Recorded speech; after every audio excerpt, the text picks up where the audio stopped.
सुप्रभात बच्चों। आज हम लोग उपसर्ग के भेद के बारे में पढ़ेंगे। कल हमने पढ़ा कि उपसर्ग और प्रत्यय किसे कहते हैं। ठीक है, आज हम इसे इन वाक्यों के द्वारा देखेंगे। अजय ने मन में विचार कर निश्चय किया कि वह अपशब्द और अनादर सहन नहीं करेगा। उसने पराजय का भय छोड़ दिया और निश्चय कर अपने पराधीन साथियों को छुड़ाने निकल पड़ा। बच्चों, इसमें जो भी रंगीन शब्द हैं वो सब उपसर्ग या प्रत्यय के उदाहरण हैं। जैसे अजय, विचार। अजय में अ उपसर्ग जुड़ा हुआ है, विचार में वी उपसर्ग जुड़ा हुआ है। आपने गौर किया कि इन शब्दों का निर्माण शब्दों और शब्दांशों के मेल से बना है। ठीक है, जैसे शब्द अजय, मूल शब्द इसमें क्या था? जय। विचार में मूल शब्द चार और वी उपसर्ग। अपशब्द शब्द मूल शब्द और उपसर्ग। पराधीन में अधीन जो है मूल शब्द है और परा उपसर्ग है। शब्दों का निर्माण उनके आरंभ में शब्दांशों का प्रयोग करके किया गया है। ठीक है, शब्दांश जुड़ने पर मूल शब्द के अर्थ में परिवर्तन आ जाता है। जैसे धर्म, अधर्म विपरीत अर्थ दे रहे हैं। एक शब्दांश के प्रयोग से कई शब्द बनाए जा सकते हैं, जैसे अधर्म, अनीति, अनाथ, अज्ञान आदि। ठीक है, इन शब्दांशों का स्वतंत्र प्रयोग नहीं किया जाता, ये शब्दों के आरंभ में जोड़े जाते हैं। जो शब्दांश किसी शब्द के आरंभ में जुड़कर उसके अर्थ में विशेषता या परिवर्तन लाते हैं, वे उपसर्ग कहलाते हैं। अब हम लोग उपसर्ग के भेद के बारे में जानेंगे। उपसर्ग कितने प्रकार के होते हैं? तो 5 प्रकार के। संस्कृत के उपसर्ग, हिंदी के उपसर्ग, अंग्रेजी के उपसर्ग, उर्दू फारसी के उपसर्ग और संस्कृत के अव्यय। ठीक है, जैसे उपसर्ग किसे कहते हैं, ये हमने जाना कि कोई भी ऐसे शब्दांश जो शब्द के आरंभ में जुड़कर उसके अर्थ में परिवर्तन कर देते हैं तो उसे हम उपसर्ग कहते हैं। ठीक है, जैसे हमने एग्जाम्पल लिया अजय, अधर्म, विचार। इसमें क्या है? अधर्म में धर्म में अ शब्द जुड़ा हुआ है और उसके अर्थ को बिल्कुल ही परिवर्तित कर देता है, बिल्कुल विपरीत अर्थ देता है। ठीक है, अब हम लोग देखेंगे उपसर्ग के भेद के बारे में। तो उपसर्ग के कितने भेद होते हैं? 5 प्रकार के। संस्कृत के उपसर्ग, हिंदी के उपसर्ग, अंग्रेजी के उपसर्ग और उर्दू फारसी के उपसर्ग। 5वां है संस्कृत के अव्यय। ठीक है, अब हम देखेंगे संस्कृत के उपसर्ग।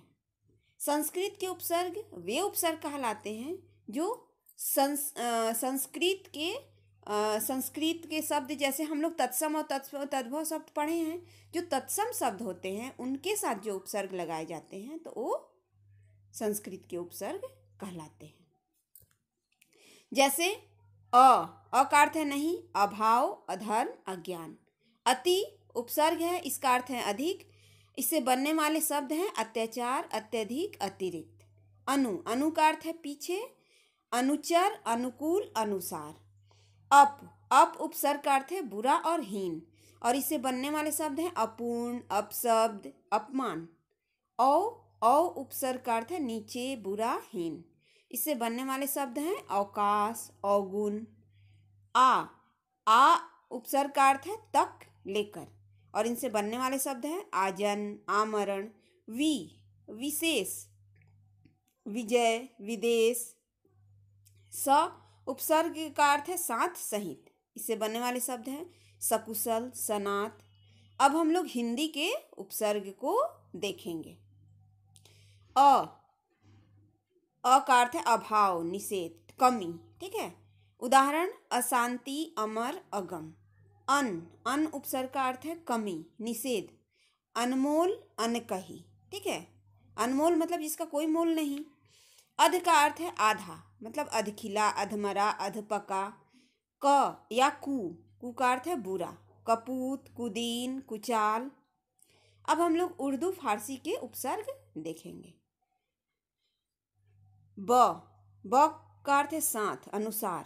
ठीक है, इससे बनने वाले शब्द हैं बनाम, बखूबी, बतौर। बद बद का अर्थ है बुरा, तो बनने वाले शब्द हैं इससे बदनाम, बदमाश, बदहजमी। बा का अर्थ है साथ, बाकायदा, बाअदब, बाइज्जत। बाइज्जत मतलब कि जैसे बा का अर्थ क्या है साथ, बाकायदा मतलब कायदा के साथ, बाअदब मतलब अदब अदब के साथ। ठीक है, बाइज्जत मतलब इज्जत के साथ। उसी तरह से बे का अर्थ है बिना, मतलब जिस भी शब्द के आगे लगाया जाएगा उसके बिना। बेदखल, ठीक है, दखल के बिना। बेशर्म, बेलगाम। कम मतलब थोड़ा, कम अक्ल, कमजोर, कम वक्त। उपसर्ग की भांति प्रयुक्त संस्कृत के अव्यय। ठीक है, अतः या अंतर उपसर्ग है, इसका अर्थ होता है अंदर। अंतःपुर, अंतःकरण, अंतर्मन। अधा अधा उपसर्ग का अर्थ है नीचे, इससे बनने वाले शब्द हैं अधपतन, अधोगति। पुनर पुनर का अर्थ होता है फिर। ठीक है, तो इससे बनने वाले शब्द हैं पुनर्मिलन, पुनर्जन्म, पुनरावृत्ति। चीर चीर का अर्थ है बहुत, इससे बनने वाले शब्द हैं चिरकाल, चिरानंद, चिरायु। अब अंग्रेजी के उपसर्ग। अंग्रेजी के उपसर्ग में जैसे कि सब सब का अर्थ होता है नीचे, अधीन। सब जज, सब इंस्पेक्टर। असिस्टेंट असिस्टेंट का अर्थ होता है सहायक। Assistant manager, assistant teacher. Vice vice उपसर्ग का अर्थ होता है सहायक, और इससे बनने वाले शब्द हैं vice captain, vice president. Deputy deputy का अर्थ होता है उप या सहायक। Deputy inspector, deputy general. General general का अर्थ होता है प्रधान। जनरल मैनेजर, जनरल सेक्रेटरी आदि इस उपसर्ग के से बनने वाले शब्द हैं। आइए अब इसको दोहराते हैं। उपसर्ग वे शब्दांश है जो किसी शब्द के आरंभ में जुड़कर नए शब्द बनाते हैं। हिंदी भाषा में मुख्यतः 5 प्रकार के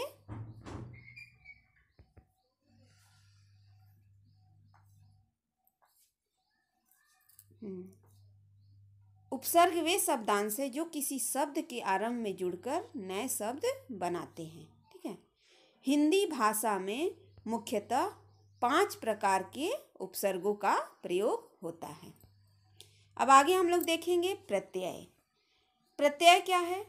तो प्रत्यय जो हम शब्द के पीछे जोड़ते हैं। ठीक है, शब्द के पीछे जुड़ करके जो शब्द के अर्थ में परिवर्तन कर देते हैं उसे हम लोग प्रत्यय कहते हैं।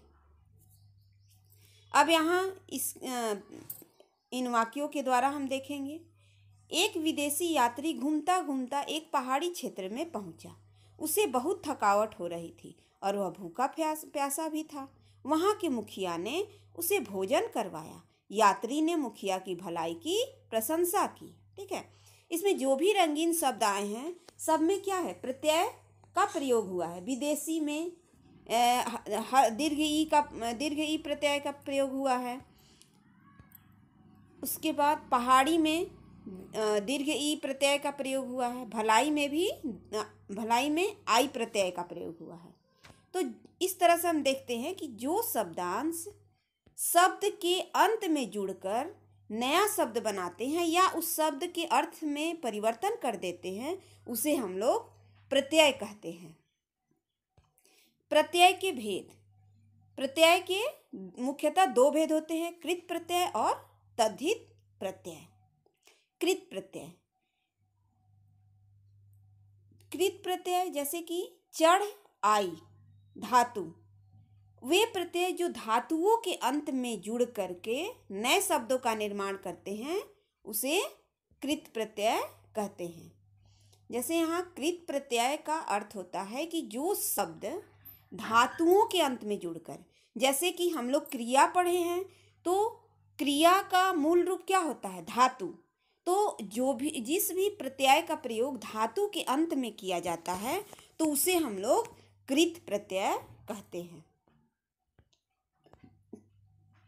जैसे यहाँ हम देखेंगे चढ़ प्लस आई, चढ़ एक धातु है और आई प्रत्यय जुड़ करके ये नया शब्द बन रहा है चढ़ाई। अब हम लोग कृत प्रत्यय के प्रकार के बारे में देखेंगे। कृत प्रत्यय 5 प्रकार के होते हैं।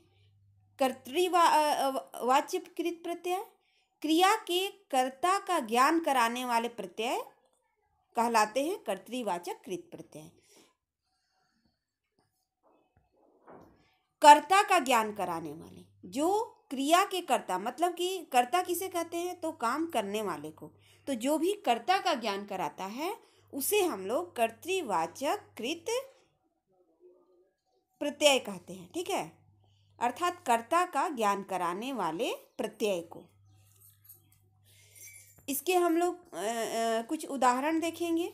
अक, पाठ, धाव, चाल, पाठक, धावक, चालक। अक्कड़ से भूल, घूम, भुलक्कड़, घुमक्कड़। कृत प्रत्यय के प्रकार में दूसरा है कर्मवाचक कृत प्रत्यय।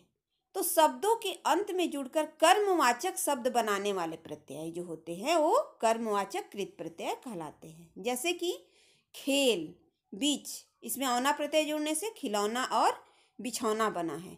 उसी तरह से नी जो प्रत्यय है वो ओढ़ और सूंघ मूल शब्द में जुड़ करके ओढ़नी और सूंघनी नामक शब्द बना रहे हैं।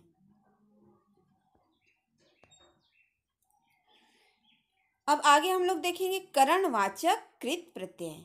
तो शब्दों के अंत में जुड़कर करणवाचक संज्ञा शब्दों की रचना करने वाले प्रत्यय को करणवाचक कृत प्रत्यय कहते हैं। ठीक है, करणवाचक मतलब कि क्रिया के साधन का बोध कराता है। आ प्रत्यय जो है वो घेर, ठेल, भूल, इसके साथ मिल करके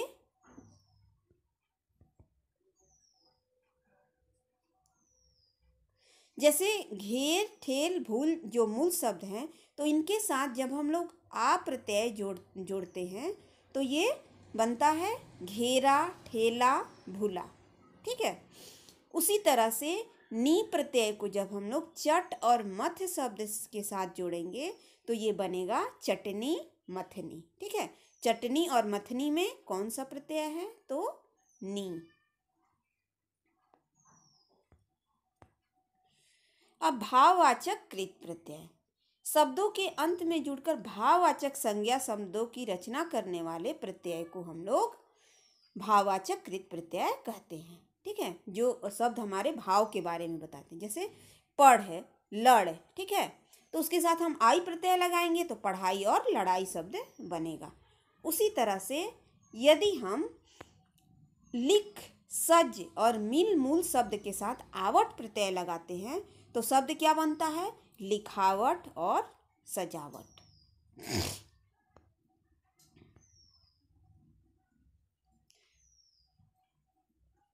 क्रियावाचक कृत प्रत्यय, कृत प्रत्यय शब्दों के अंत में जुड़कर क्रियावाचक विशेषण, संज्ञा या विशेष क्रिया शब्दों की रचना करने वाले प्रत्यय को क्रियावाचक प्रत्यय कृत प्रत्यय कहते हैं।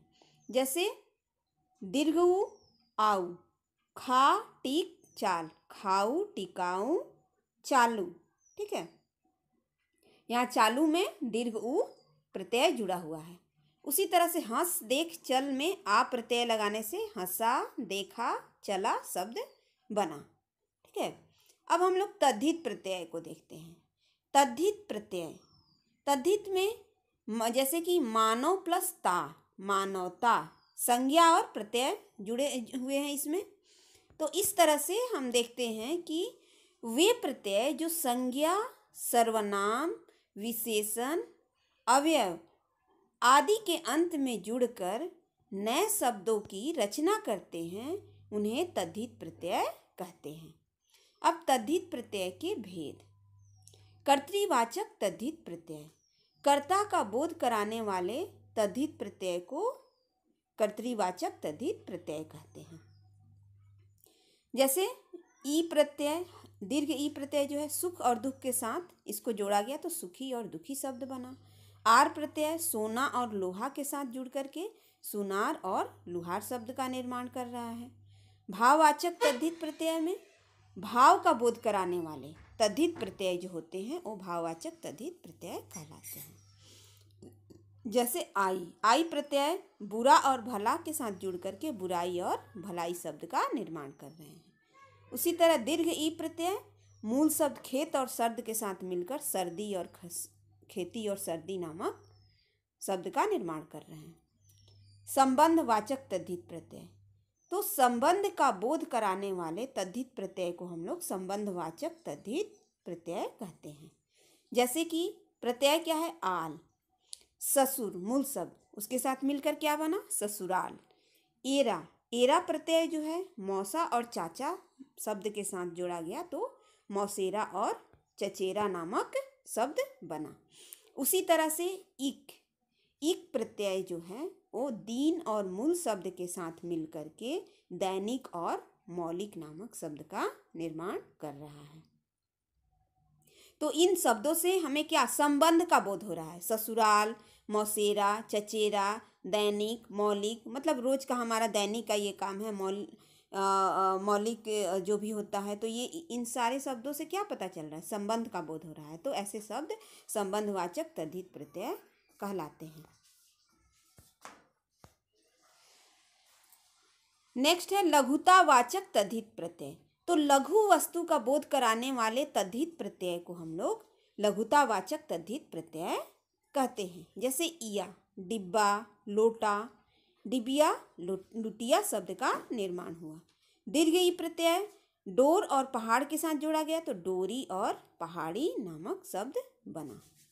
अब गणनावाचक, क्रमवाचक मतलब क्रम, गिनना, गणना मतलब गिनना, गिनती करना, तद्धित प्रत्यय। इसमें क्या है, गणना अथवा क्रम का बोध कराने वाले तद्धित प्रत्यय को हम लोग ये गणनावाचक तद्धित प्रत्यय कहते हैं। जैसे वा प्रत्यय 10 और 32 शब्द के साथ जुड़ करके ये 10वां और 32वां शब्द बना रहा है।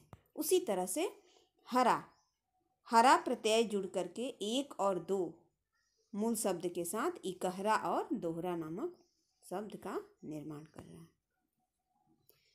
अब गुणवाचक तद्धित प्रत्यय, तो गुण का बोध कराने वाले तद्धित प्रत्यय को हम लोग गुणवाचक तद्धित प्रत्यय कहते हैं। प्रत्यय आ मूल शब्द भूख और प्यास के साथ जुड़ करके ये भूखा और प्यासा शब्द का निर्माण कर रहा है। दीर्घ ई प्रत्यय क्रोध और लोभ के साथ जुड़ करके क्रोधी और लोभी नामक शब्द का निर्माण कर रहा है।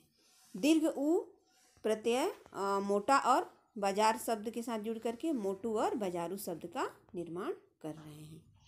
तो इस तरह से इन शब्दों से हमें गुण का बोध हो रहा है। जैसे वो भूखा है, प्यासा है, या कोई क्रोधी व्यक्ति है, लोभी व्यक्ति है, तो इन शब्दों से क्या पता चल रहा है, किसी के गुण का। ठीक है, तो इसलिए इन्हें हम लोग गुणवाचक तद्धित प्रत्यय कहते हैं। अब स्त्रीलिंग वाचक तद्धित प्रत्यय, स्त्रीलिंग सूचक शब्दों का बोध कराने वाले तद्धित प्रत्यय को हम लोग स्त्रीलिंग वाचक तद्धित प्रत्यय कहते हैं। जैसे इन, धोबी और माली के साथ जब हम लोग इन प्रत्यय लगाते हैं तो धोबिन, मालिन स्त्रीलिंग शब्द का बोध करा रहा है। या प्रत्यय चूहा और बूढ़ा के साथ जुड़ करके चूहिया और बुढ़िया शब्द बना रहा है। आइन प्रत्यय लाला और पंडित के साथ जुड़ करके ललाइन और पंडिताइन का बोध करा रहा है। तो ये इन प्रत्ययों के जुड़ने से ये जो नए शब्द का निर्माण हो रहा है, तो ये सारे शब्द क्या हैं, स्त्रीलिंग शब्द हैं। इसलिए इन्हें हम लोग स्त्रीलिंग वाचक तद्धित प्रत्यय कहते हैं। अब बहुवचन वाचक तद्धित प्रत्यय, तो बहुवचन का बोध कराने वाले तद्धित प्रत्यय को हम लोग बहुवचन वाचक तद्धित प्रत्यय कहते हैं।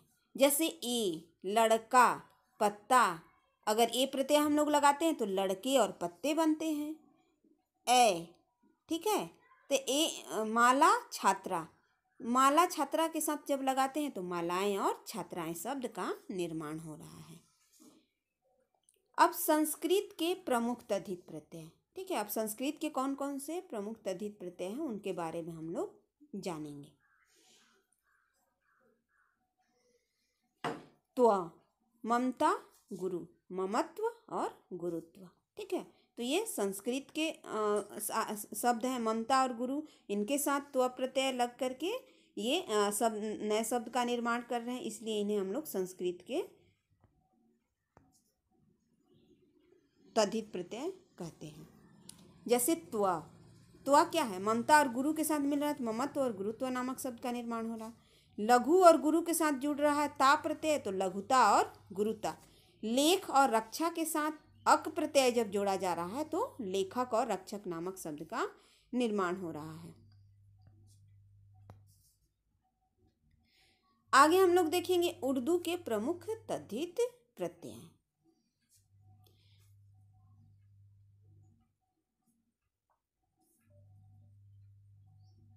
आना, साल और रोज, सालाना और रोजाना, ये सारे शब्द क्या हैं, उर्दू के हैं। शर्म, खतरा, नाक प्रत्यय मिलकर के शर्मनाक और खतरनाक शब्द बना रहे हैं। जान, ईमान, दार प्रत्यय मिलकर के जानदार और ईमानदार नामक शब्द का प्रयोग हो रहा है। एक ही शब्द में अलग अलग उपसर्ग लगाकर बनाए गए शब्द, ठीक है, अलग अलग उपसर्गों का प्रयोग करके बनाए जाने वाले शब्द हैं। हंस में जैसे हंसी, हंसमुख, हास्य। लिख में लिखाई, लेखक, लेखन। चतुर में चतुराई, चतुरता, चातुर्य। यहाँ हम लोग देख रहे हैं कि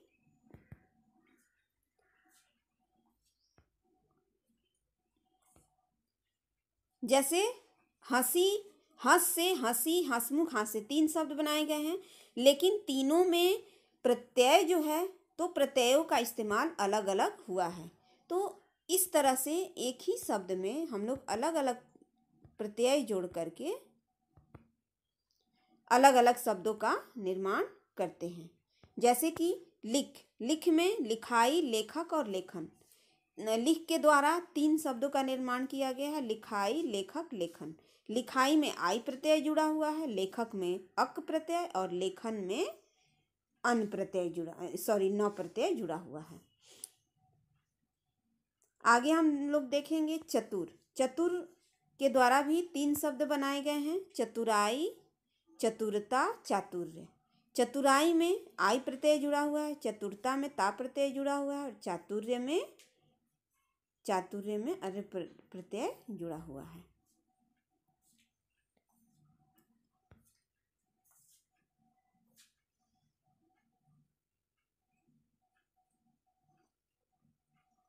आगे हम लोग देखेंगे उपसर्ग तथा प्रत्यय का एक साथ प्रयोग। जैसे उपकार, उपकारी शब्द है, उपकारी शब्द में उप और ई उपसर्ग और प्रत्यय जुड़े हुए हैं। उपकार शब्द में कार जो है मूल शब्द है, उप उपसर्ग है और दीर्घ ई जो है वो प्रत्यय है। इस तरह से इसमें उपसर्ग और प्रत्यय दोनों का प्रयोग हुआ है। उसी तरह से स्वल्पता में अल्प जो है मूल शब्द है और स्व और ता जो है उपसर्ग और प्रत्यय है। बदनसीबी में बद जो है उपसर्ग है और दीर्घ ई जो है वो प्रत्यय है। अब आइए अब देखते हैं हमने क्या क्या सीखा। पहले ये प्रत्यय वे शब्दांश है जो किसी शब्द के अंत में जुड़कर नए शब्द बनाते हैं। धातुओं के अंत में लगकर नए शब्द बनाने वाले प्रत्यय कृत प्रत्यय कहलाते हैं और संज्ञा, सर्वनाम, विशेषण, अव्यय आदि के अंत में जुड़कर नए शब्द बनाने वाले प्रत्यय तद्धित प्रत्यय कहलाते हैं। और प्रत्यय समझ चुके हैं, ठीक है। ये वीडियो यहीं हमारा समाप्त होता है, ठीक है।